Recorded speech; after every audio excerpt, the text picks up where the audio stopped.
Attorney Ricky Tumutorgo, nagtataguyod ng katotohanan, nakikipaglaban para sa bayan. Matapos siyang matalo, matanggal sa pwesto, sa isang fellowship ng mga born-again Christians, nagsalita si Cayetano. Siyempre, kahit Christian fellowship yon, politika na naman ang pinasok ni Cayetano. Ang mga senador daw, tuta ng Malacanang, tapos si Lacson, hindi lang daw yan simpleng tuta, aso na yan. Dumami ang mga congressman na bumabanat sa VP noong 24-25. Sabi nung iba, ang dami ng galit. Ako, hindi, naging speaker ako eh. Magaling ang strategy yung speaker. Bakit? Alam kasi nila na sa Pilipinas, we have a two-party system. Diba? Sabi nung iba, multi-party. Hindi, two-party system tayo. Diba? Party on Friday, party on Saturday, election sa Monday, Tuesday, lahat kakampi na sa administrasyon. May maiiwan lang na konting oposisyon. So in a sense, two-party, administrasyon, oposisyon. Di ba? Medyo unique lang ngayon kasi yung mga Pinklawan, Dilawan, kumampi, Marcos na rin.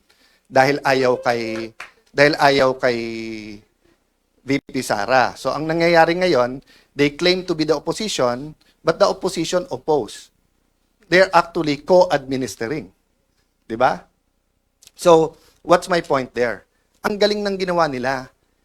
Kasi pagka yung congressman hindi nagsalita ng mabigat versus VP Sara, alam nilang pagpalapit na or bumango, kakampi din nila o dalawa kakampi. So, ang ginawa nila, binitawan, sinusuportahan, ginalit, or whatever. No, I'm not saying hindi conviction nung iba sa Quadcom, etc. I'm point, it was a systematic attack. So that nga, hindi na sila, so that point of no return na.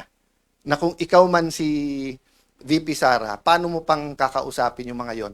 Inupakan ka na ng ganon. Di ba? So, ganon din ang ginawa nila ngayon sa Senado. Pag upo ko, tumitingin din sila kasi katulad, alam niyo naman si 14, di ba? Si 14, ilan meetings nag-attend siya, nagkikwento, nagmasama na ng sitwasyon. Etong si Senator Lacson, kung ano nang ginagawa. Tapos nung nagbilangan na, kumampi doon, siya din eventually kumausap sa ibang kasama na bumaliktad, si 14. So ang point ko, anong ginawa nila? Imbis na dumami tayo by them going to us, nung nag-meeting sila, take turns tayo lahat umupak. Kaya alam ko sa grupo nila ang pinakamatalino, si Lito Lapid. Kasi si Lito, parang kasama nyo na ako, pero wag nyo nang asahan, umupak pa ako. Di ba? I mean, si Lito's the most honest and practical. We're here together, this is politics. Pero wag na tayong gumawa ng imbento tungkol sa kasama natin. Pero sila, nag-take turn sila. Liberal, kayo naman. Rafi Tulfo, ikaw naman. But makikita mo yung diferensya nila eh. Sabi ni Rafi Tulfo, hindi daw sila Malacanang. In other words, hindi sila tuta. Okay. But doon mo makikita yung graduated din experience. Bakit? Kasi si Senator Tito Soto and Senator Rafi Tulfo, at least sila tuta ng Malacanang. Pero si Erwin Tulfo, tuta lang ni Lacson. Hindi siya tuta ng Malacanang. 'Di ba? Kasi nga may hawak sa kanya si Senator Lacson na alam sa kanya. Yung sinabi niya na may tatlong kumausap na wag pumirma. Unang-una, yung dalawa kakampi na nila. Pangalawa, yung kakampi lang isa, nagsabi nakwento din sa akin yon.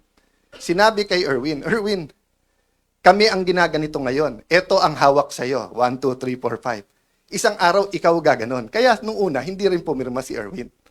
So, yun ang mahirap sa Senado. 24 lang kami. Araw-araw kami nagkwekwentuhan. Minsan nagiinuman pa. Kaya kung magkwekwento kayo, ayusin nyo kwento nyo kasi alam ko rin yung kwento eh. Di ba? Magkwekwento kayo, bitin pa. Yung totoo, Erwin Tulfo, isa-isay natin hawak sa'yo. Gusto mo? Yung contractor na balik-balik sa office mo, yung contractor sa party, marami pang iba. Doon muna tayo. Marami pang iba. Di ba? Okay. So sabi nung iba, kung sasabihin mong tuta, ano si Senator Lacson? Hindi na po tuta si Senator Lacson, aso na po siya. Matagal na po matagal na eh. Okay. But ano ang ibig ko sabihin sa aso? Anong klase? Iba-iba kasing klase ng aso. Yung kayo po, pagka may utos sa inyo, kayo ay nag-asikaso. Meaning you take care of it. Meron din pong aso-kaso. Ano yung aso-kaso? Tatahol yung aso, kakasuhan. So kung makikita nyo po makikita nyo, ang usual procedure, kaya may affidavit o wala, ang witness itetest mo, huwag mong pababasahin ng affidavit. Kasi baka hindi siya gumawa ng affidavit. So yun, grabe yung akusasyon niya, no? Ang Malacanang, ang Senado daw ngayon sa ilalim ni Gatchalian, tuta ng Malacanang. Yun ang sinasabi niya, no? Tuta daw ng Malacanang. O ngayon, sabi niya, pero ito yung matinding akusasyon niya.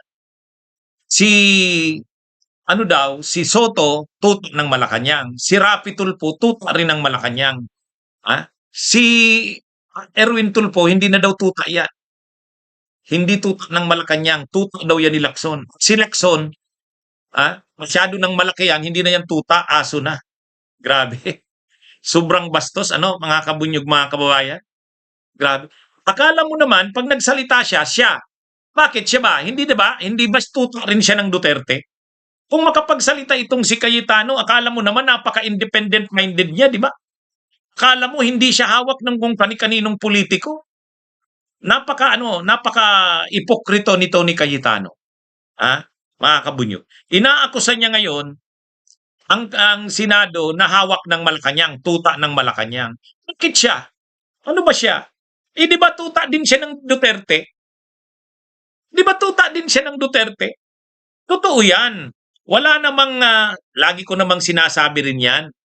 Ang liderato ng Senado, hindi naman papayag ang Malacanang na ang liderato ng Senado ay hindi niya kontrolado. Siyempre, executive, legislative, kailangan yan, iisa lang yan. Alangan naman ang humahawak ng legislatura, kalaban ng Malacanang, hindi papayag sa ganun ng Malacanang.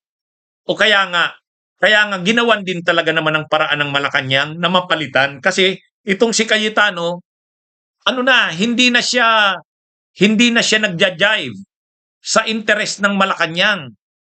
Kaya pero hindi naman ibig sabihin niya na hawak sa liig, hindi naman ganoon. May pagkapino naman yan.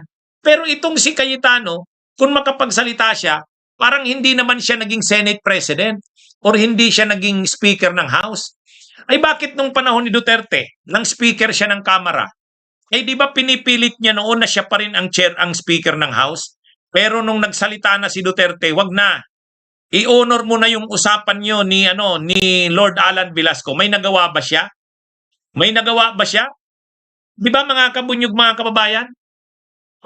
Ayaw niyang bitawan yung pagka-Speaker ng House. Pero nung si Duterte na ang nagsabi, anong sabi ni Duterte? Wala ka ng ang support ng mga kongresista nandun na kay Lord Alan Velasco. I-give up mo na yan. Anong nagawa niya? May nagawa pa ba siya? Wala na siyang nagawa. Yan ang totoo diyan. Sa tinagal-tagal niya, naging Senate President siya, naging Speaker siya ng House. Huwag niyang sabihin hindi niya rin naramdaman ang control sa kanya. Kung makapagsalita si Cayetano, akala mo naman hindi siya nahawakan ng mga politiko.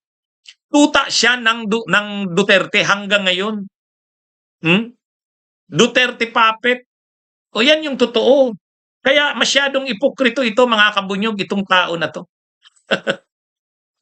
Binibira niya binibira niya sila Gatchalian, sila Lacson, mga tuta daw ng Malacanang. Bakit siya? Bakit siya? Hanggang nga ngayon, tuta pa siya ng Duterte. Kahit sinasabi niyang independent Senate sa ilalim niya, hindi naman tayo nakakita ng independent na Senado sa ilalim niya. Ang Senado sa ilalim niya ay naglingkod sa interes ni Duterte at ni Sara. Yan yun. Sa totoo lang, yan yung ginagawa niya. Hindi naman independent Senate ang ginawa niya sa Senado. Malinaw yan, di ba? Mga kabunyog mo. Kaya napaka-ipokrito eh. Tumigil na dapat itong si Cayetano, yung mga paulit-ulit niya na tuta ng Malacanang ang Senado. Dahil siya, wala rin siyang moral high ground para magsabi niyan. Siya mismo, tuta rin siya ng Duterte. Hindi, sa totoo lang, ano yan, ang Malacanang, hindi naman yan papayag na ang Speaker ng House, ang Presidente ng Senado, ay palaban sa kanya. Kaya nga itong si Cayetano, talaga naman, isa sa mga nakatulong na mapalitan siya, ang Malacanang mismo. Kasi nagdideklara na siya ng giyera sa Malacanang eh. O, hindi naman papayag ang Malacanang sa ganun. Gagawa at gagawa yan ng paraan. O, inaakusan niya yung Malacanang, pinatawag daw yung mga senador, kinausap doon. Siyempre, bakit nung panahon ba ni Duterte, hindi rin ginagawa yun? Ginagawa rin yun ni Duterte. O, di ba? Mga kabunyog, mga kababayan. Bunyog, bunyog, halikan na kasama ka. Bunyog, kapag buklod ay may pag-asa. Luzon, Visayas, Mindanao, isa ang pananaw. Sa bagong Pilipinas ang bunyog isisigaw. Bunyog.